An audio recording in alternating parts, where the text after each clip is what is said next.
Welcome to the Farming Without the Bank podcast, the show with a no BS approach to money, hosted by a farm strategy expert and authorized IBC practitioner. Join us as we get real and expose the flaws of traditional financial institutions in order to help farmers take control of their finances, create peace of mind, grow their wealth, and leave a legacy. Now, here's your host, Mary Jo Ehrman.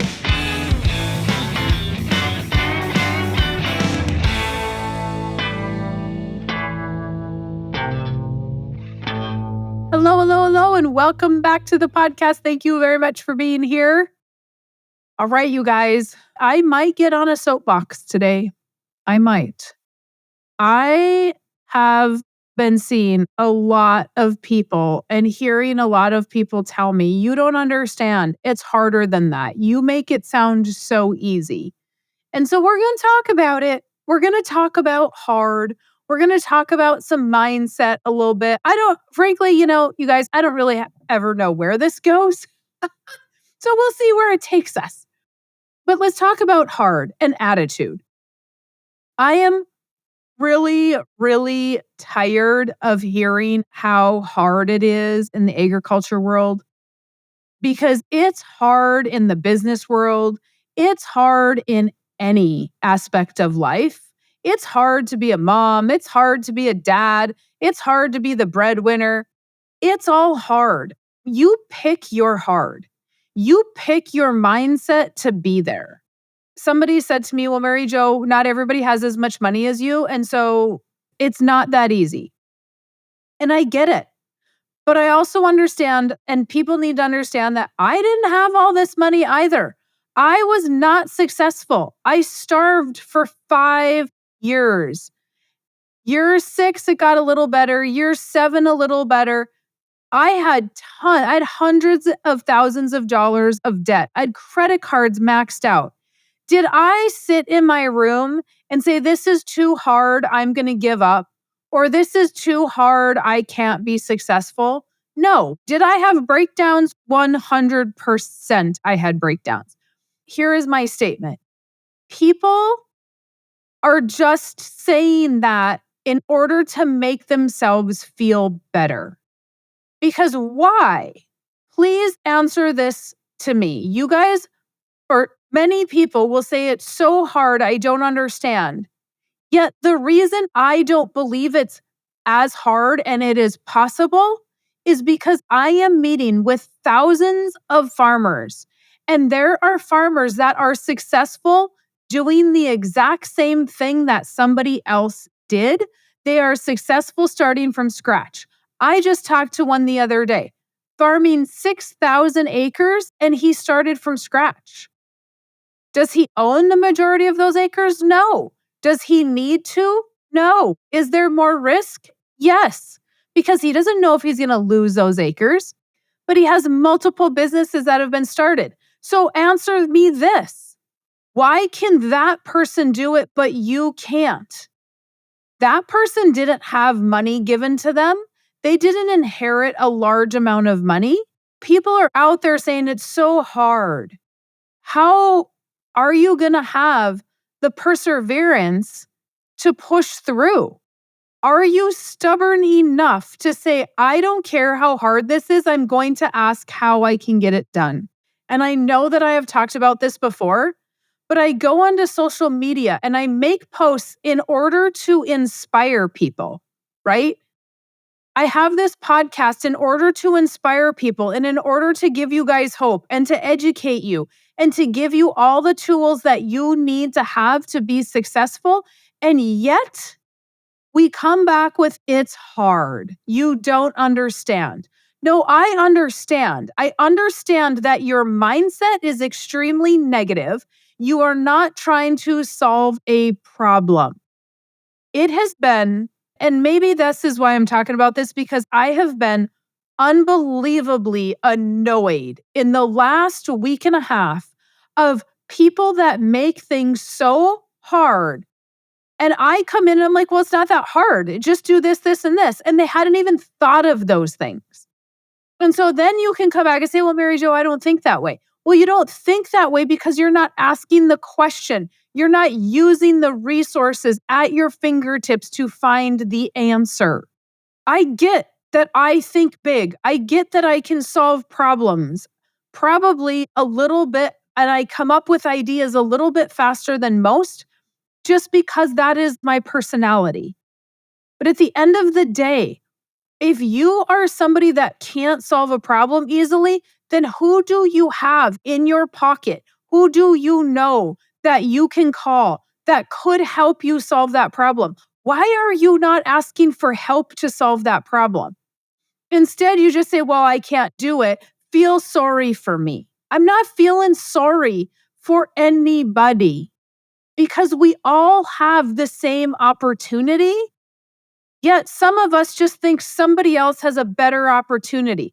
Well, did somebody else learn how to manage their books? Did somebody else go talk to a neighbor asking if they can rent some farm ground? Did somebody else take advantage of an opportunity to buy cattle? Did somebody else team up and they created a partnership with somebody so that they could have more stuff and that they took that risk of a partner, right? Some people will say, I'm never going to have a partner because it's too much risk. I've been screwed in the past. Well, so you're going to let one thing, one time, you're going to let that just go by the wayside?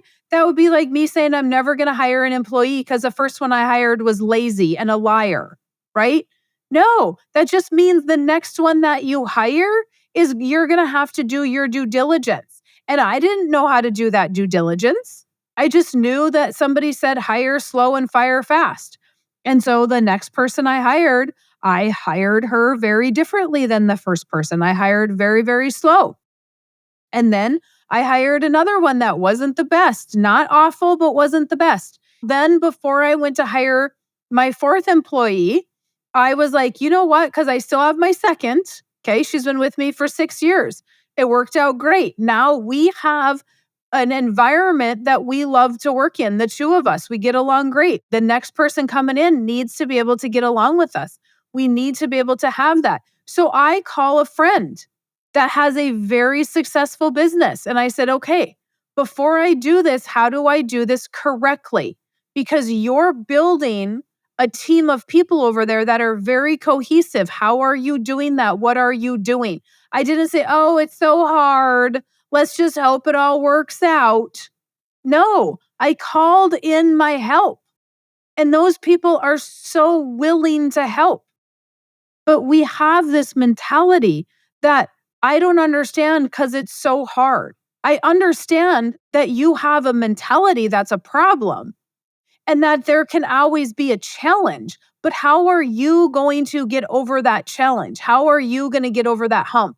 As if nobody else ever has challenges in life, that they don't get over those challenges. You're so special that your challenges are different than anybody else's.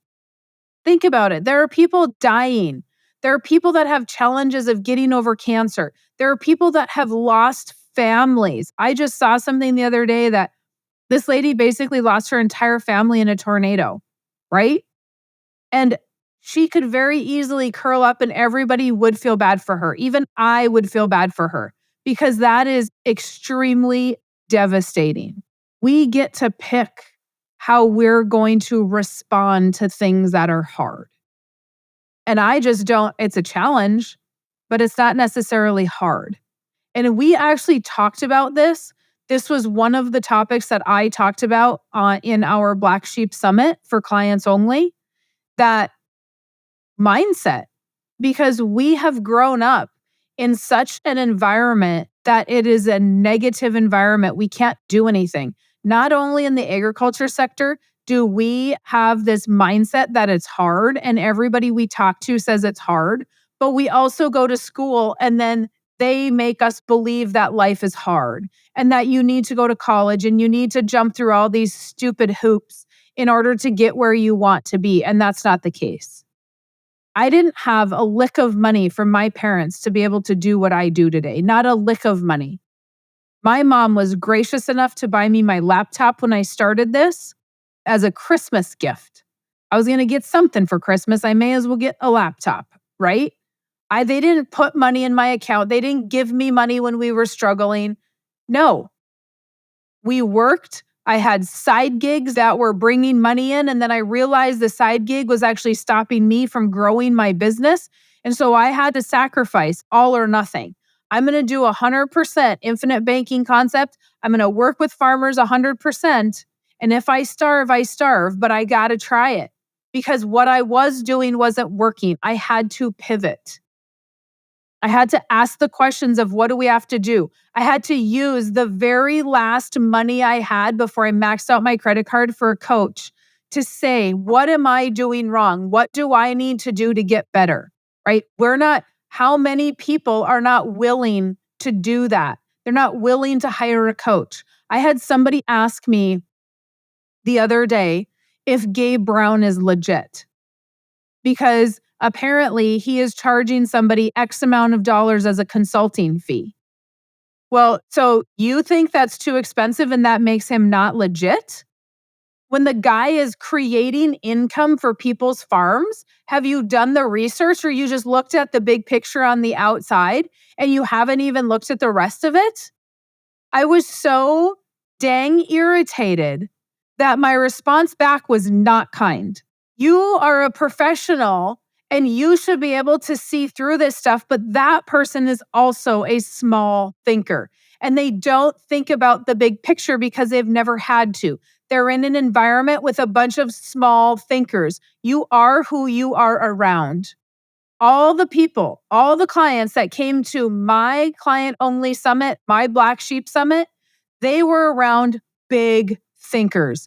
And it was absolutely amazing. They made new friends. They hung out in the bar. I could not get these people back from a break. Not only did the clock run down on the screen, the music played to come back. We had a video. We still had to tell them to sit down. All right. I still had to say, you guys, we're starting. Because they didn't just sit there and stay to themselves. They mingled and they talked and they were just absorbing as much information from amazing people around them as possible. I guarantee you, they went home and not only learned amazing things from the speakers, but they learned more from the people that they were with. And if you're a client listening to this and you weren't there, you're going to want to be at the next one. There's just no question. Figure out how to do it and don't be so chicken to leave your operation or your business. Be there because your mindset is everything that drives you. And I have talked to many people online that have said, we don't even answer questions. We don't talk to those people because of that mindset. And so this might be something that I'm repeating because I've talked about it before, but it is just in the last week and a half, absolutely driving me bonkers. When people are like, they just get mad, they throw their hands up and say, oh, there's nothing else that we can do about this. And it's all, it's all for nothing. Really? It's all for nothing. Figure it out. As Jim Mathis said, the owner of Wyotech Community College, great friend of mine, love Jim. Jim spoke at our Black Sheep Summit and he said there are valleys in life and you're going to have to figure out how to get through them. And he has had some pretty crappy valleys and he has had to figure out how to get through them and he has gotten to the top again because of mindset. It does not matter what industry you are in, but in the farming and ranching industry, we really like to feel sorry for ourselves. And it's just not something that I'm going to ever be like, oh yeah, you get that card. You get that card. Yes, it's going to be hard and I'll give you that card for a little bit, but eventually you're going to have to rip the card up and figure out how you're going to do it. Rant over. Let me know if you have questions, comments, concerns. I am happy to answer those. Email me, maryjo@withoutthebank.com, or you can go to themjhotline.com and you can leave me a message there. All right, if you haven't got the books, get them now. Talk to you later. Have a good one. Thanks for listening to the Farming Without the Bank podcast. We hope today's episode has inspired you to take control of your finances in new ways. Don't forget to check out our website, farmingwithoutthebank.com, and engage with us on our Facebook page, Farming Without the Bank. Join us next week as we smash more financial myths and empower you to accomplish your financial goals.